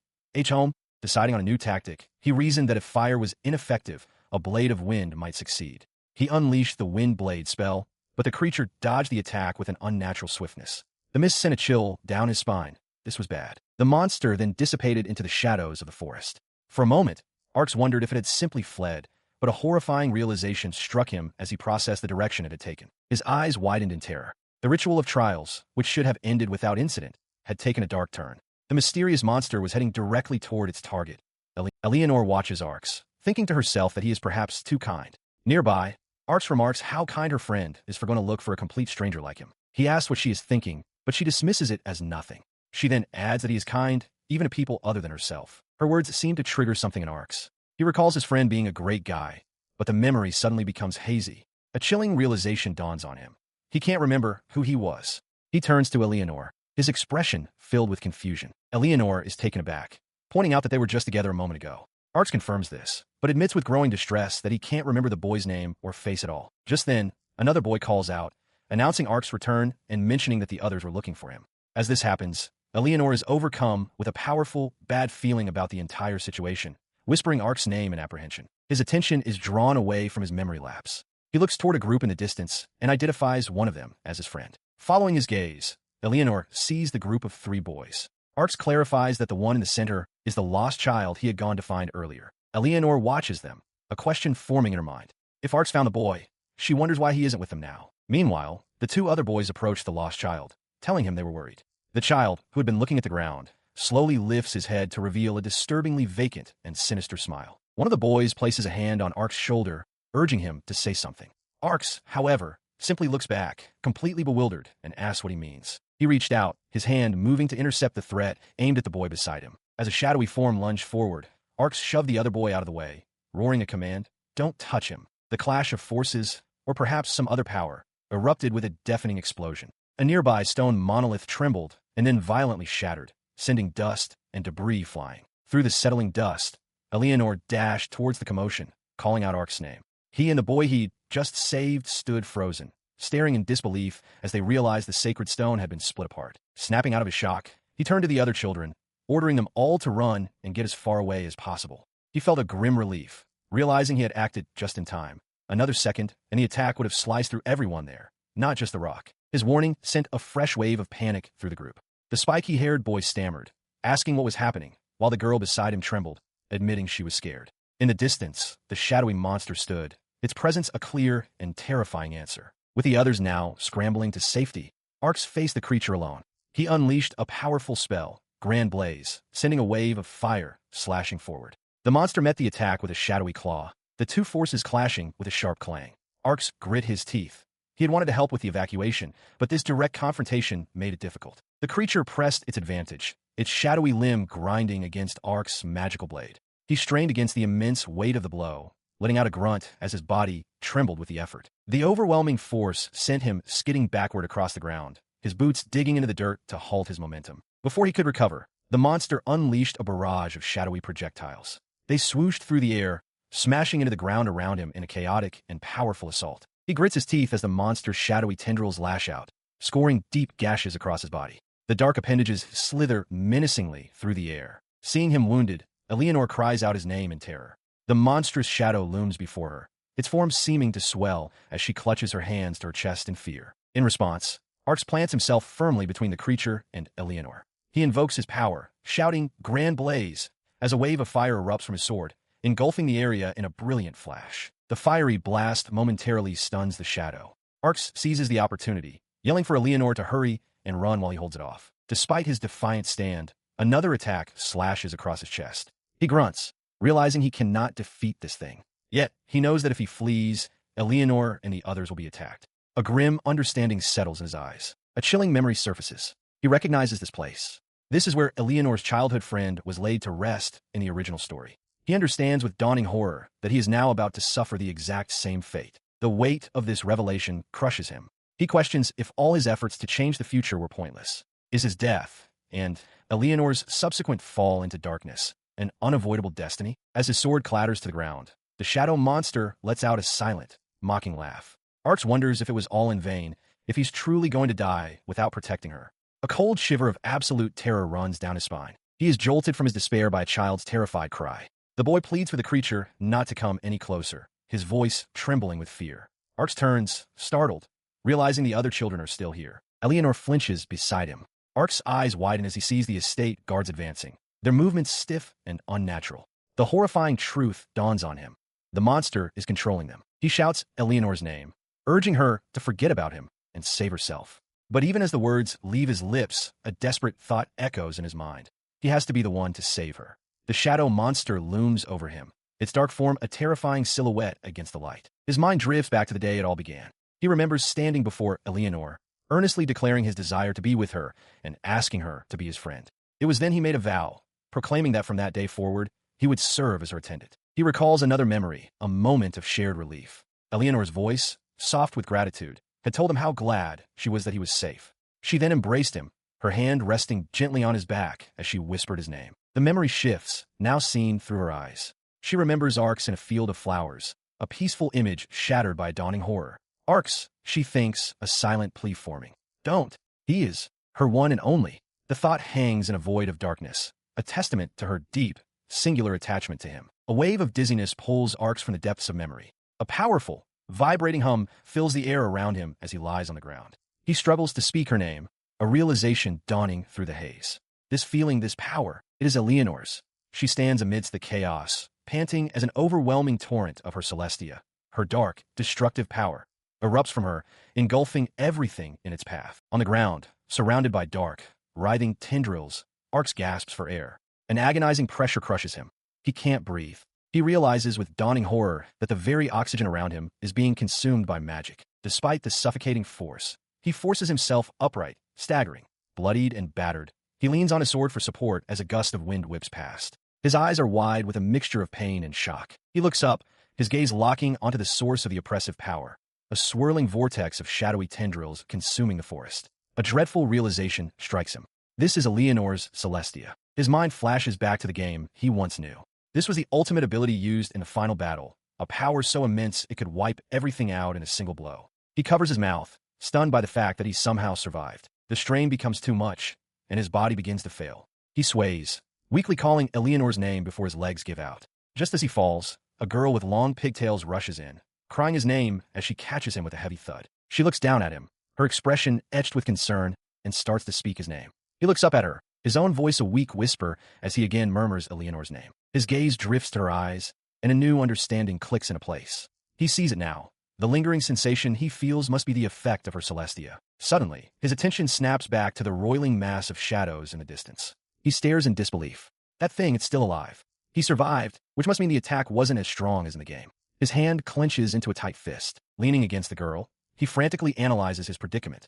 His voice is gone, so he can't use a magic attack. He realizes that in his current condition, he won't be fast enough to act before the monster gets here. Dodging while also carrying Eleanor would be impossible. As the weight of his powerlessness settles in, the girl's hand tightens its grip on the fabric of his torn shirt. He suddenly convulses as a spray of blood erupts from his back, the delayed effect of an unseen blow. He lets out a pained grunt while the heroine holding him looks down, her expression shifting to one of confused shock. Her eyes widen in disbelief as she sees the extent of his wounds. "You can't be," she whispers, tears welling up.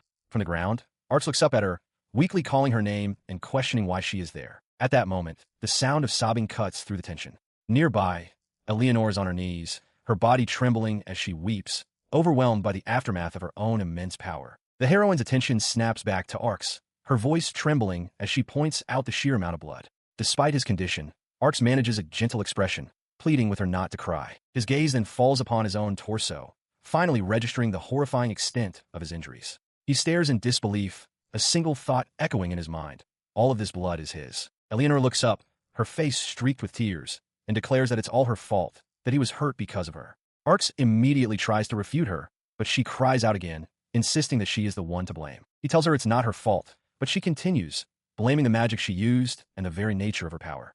Arcs counters, lamenting that even though he was present, he was too hurt to do anything to protect her. Reaching out, he gently touches her cheek.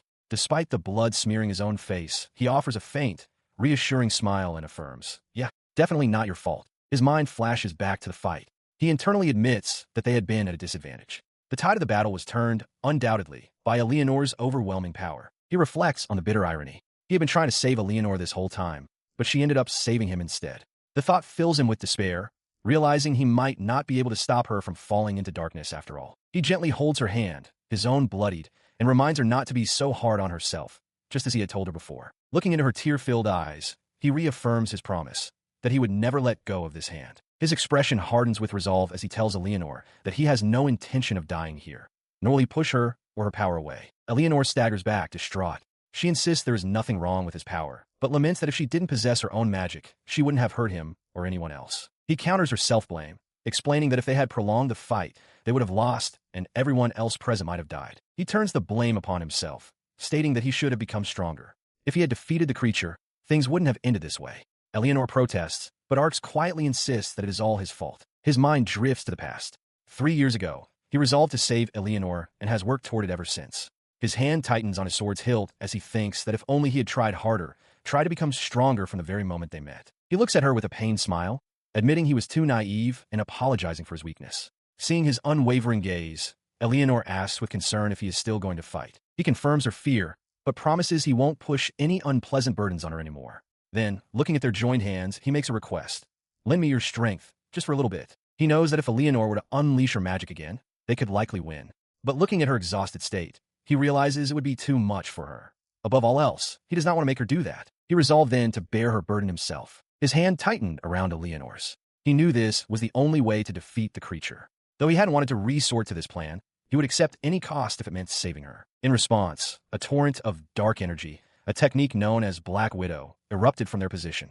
Battered and bleeding, Arcs looked toward Eleanor, remarking that she had truly gone all out and that he had nearly died in the process. With grim determination, he declared it was time to finish the fight. Sometime later, the morning sun cast its light upon the quiet facade of the Ansonist estate. Within one of its rooms, Arcs awoke.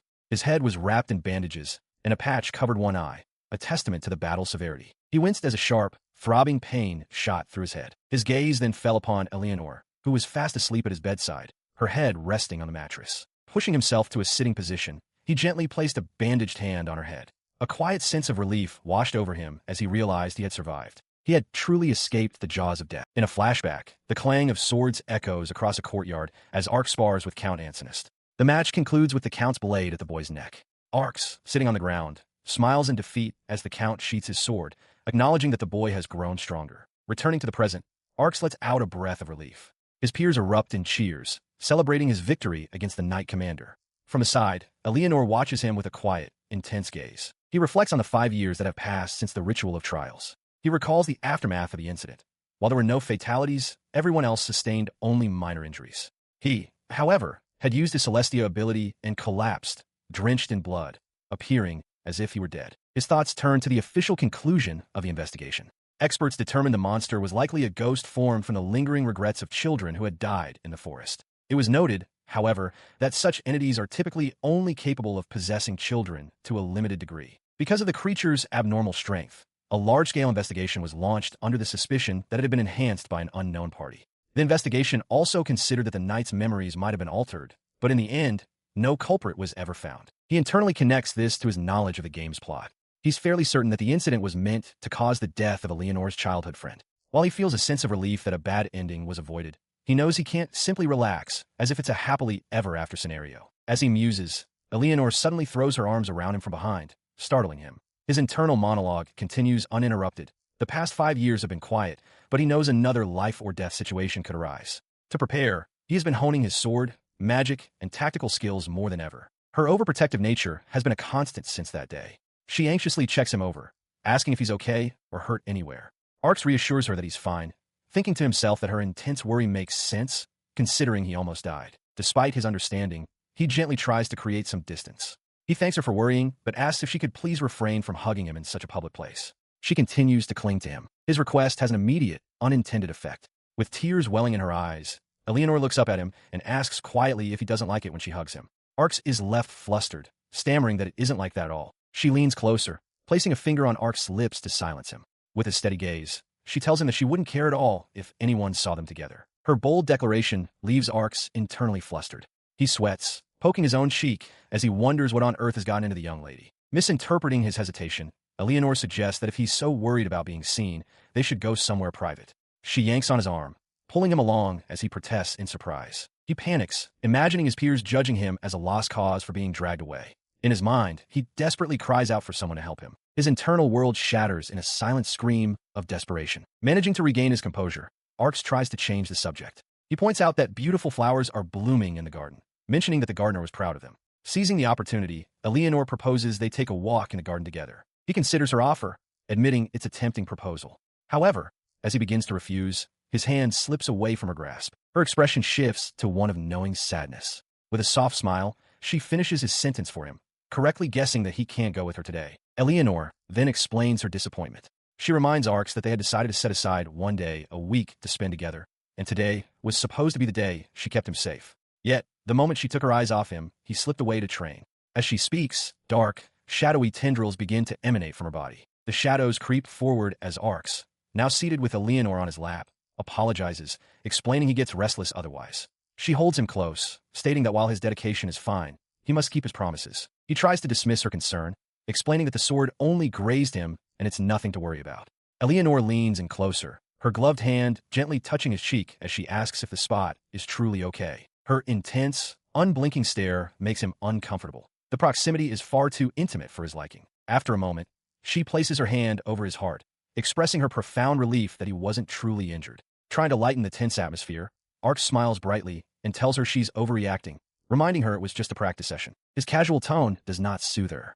She cradles his face, confessing that she couldn't bear it if something were to happen to him. While she acknowledges they can't be together constantly, the thought is too much. Flustered by her intensity and the shadowy restraints, Arx asks if she could undo them, promising he won't run away. Her response is a simple, firm no. The dark tendrils of her curse continue to swirl around them, as she reminds him that despite his words, he left her alone both yesterday and today.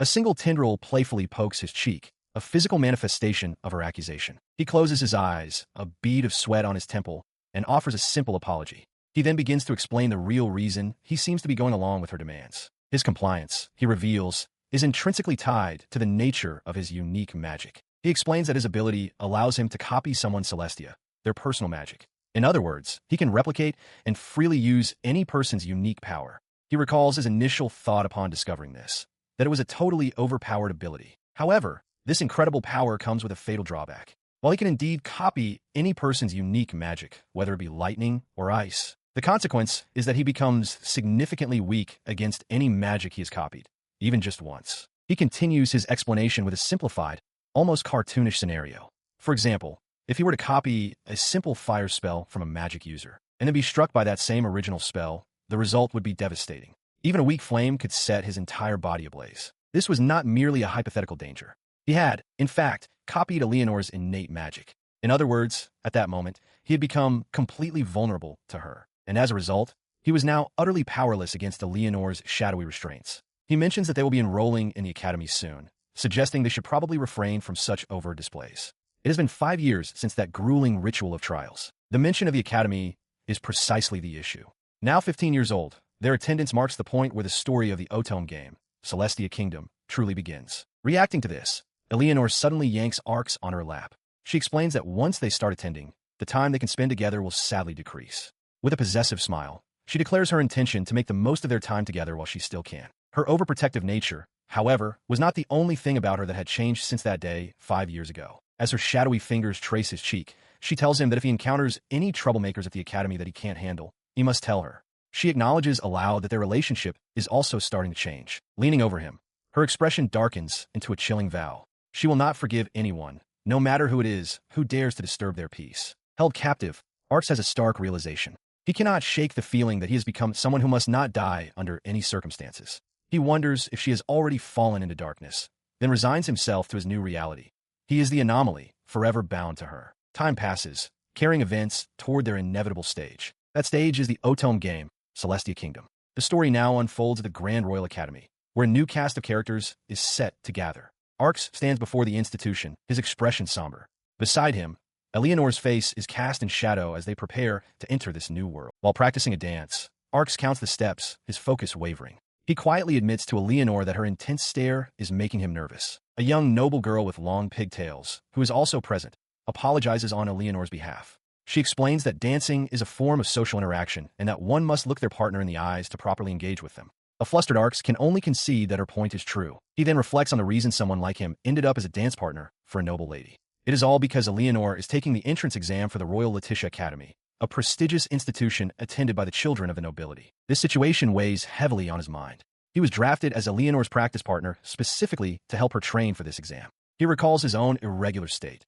He is Arx Leaford, a background character who was supposed to die but has somehow survived. He worries that with the world's events already diverging from the original story, even someone as gifted as Eleanor could fail. His thoughts are abruptly shattered when Eleanor yanks his cheek, pointing out that he is distracted. He realizes that for the past few weeks, he's been in a situation where he can't let his guard down, and the stress is overwhelming. She then pulls him into a sharp turn. Following the spin, she moves in close, her face just inches from his. She reiterates that since dancing is for socializing, he must properly gaze at the person before him. With intensity, she requests his full attention. Arx, flustered, can only stammer in protest. A sharp clap echoes through the room. Nanai, the maid, stands with her hands pressed together, announcing that the practice session is over for now. As they part, she gently advises Arx not to get too lost in his own world, reminding them both that this is all supposed to be practice. The girl with pigtails pouts, complaining that they were just getting to the good part. Arx thinks to himself that since Eleanor is always clinging to him, it's helpful to have someone who can rein her in. The girl then addresses Eleanor directly, reminding her not to forget that this is all for exam preparation. She continues her thought, stating that the person she will dance with at the actual exam is merely a stand-in for the test. She then poses a pointed question.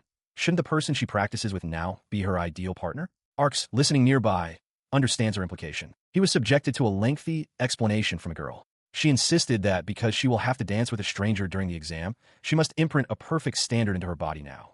That way, she can adjust to any partner. She added that dancing is not just for socializing, but also a way to deepen the love between two people, framing it all as preparation for the exam. She finished her reasoning with a smug expression, asking if he understood now. Arx remained silent. Before he could respond, Nanai-san chimed in, declaring that the girl was absolutely right. Seeing an opportunity, the girl immediately asked Nanai-san to resume their practice, much to the maid's surprise. As Nanai-san and Eleanor began practicing their steps in the background, the girl turned her attention back to a visibly stressed Arx. She impatiently told him to hurry up and do something about the situation. Later that night, the atmosphere was much quieter. The girl sat at a desk, diligently writing in a book by lamplight, while Arx watched her from a nearby couch. She continued to write with intense focus, her pen scratching across the page, seemingly unaware of her surroundings. Her concentration was not as complete as it seemed. However, with a pout, she addressed Arx without looking up, telling him that simply staring at her wouldn't provide him with the answer he sought. With that, she abandoned her work. She moved to the couch and nestled herself against Arx, declaring that since he had found her out, she would now indulge in being close to him as much as she pleased. As she settled in beside him, her eyes fell upon the book in his lap. She asked what he was reading. Startled, Arx revealed it was a book on military strategy, while Eleanor, also on the couch, looked on. She seemed impressed, commenting on how studious he was. She then asked if he was done with his studies for Eleanor, but Arx clarified that he was simply taking a break. He is taken aback by the heroine's forwardness as she leans in close, asking if he needs her to spell out what she wants.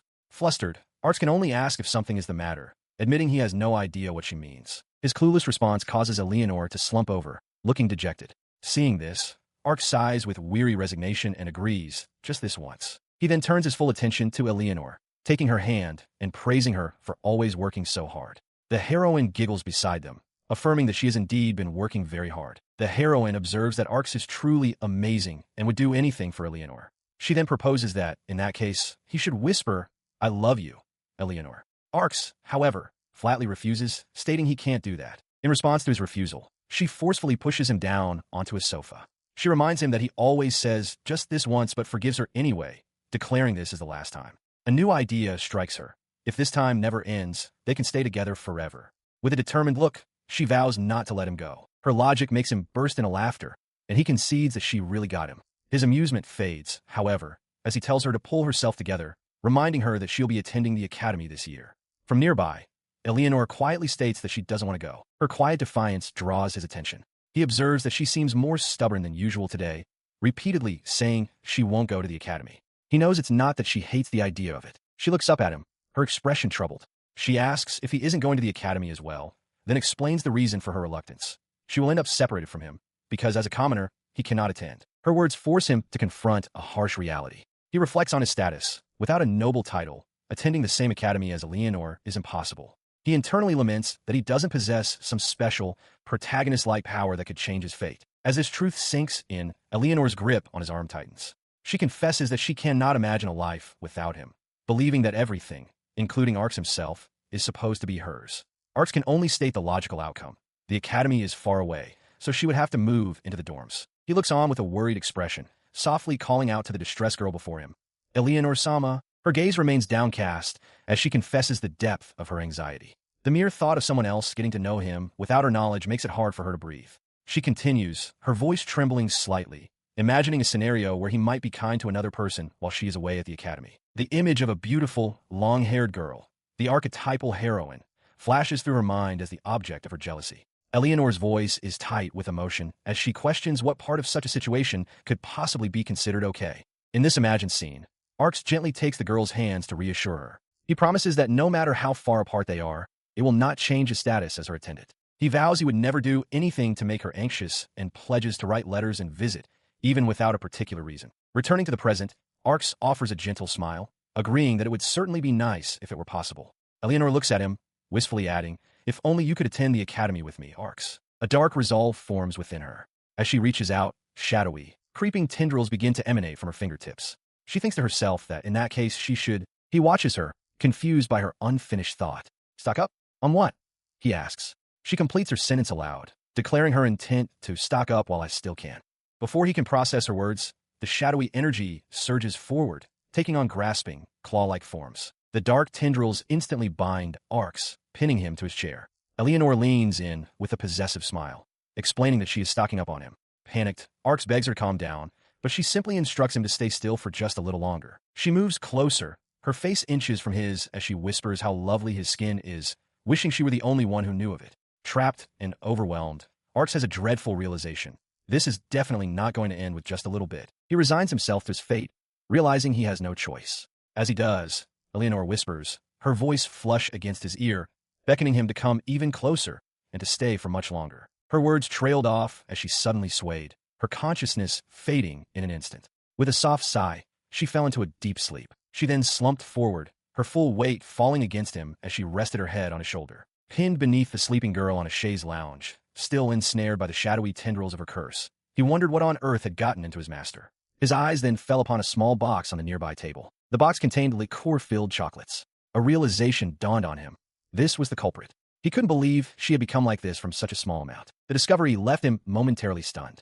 As a door creaked somewhere nearby, he could only wonder just how weak to alcohol she truly was. His contemplation was cut short as the shadowy bonds around him tightened. He broke into a cold sweat, incredulous that her curse remained so powerful even while she was fast asleep. He glanced over at her. Eleanor slept soundly, her breathing deep and even, completely unaware of the predicament she had put him in. Watching her sleep, a blush crept onto his face. He held her gently, thinking to himself how she was completely oblivious to how he truly felt. The night passed, and by morning, he was severely sleep-deprived. He internally lamented that he wasn't released until dawn.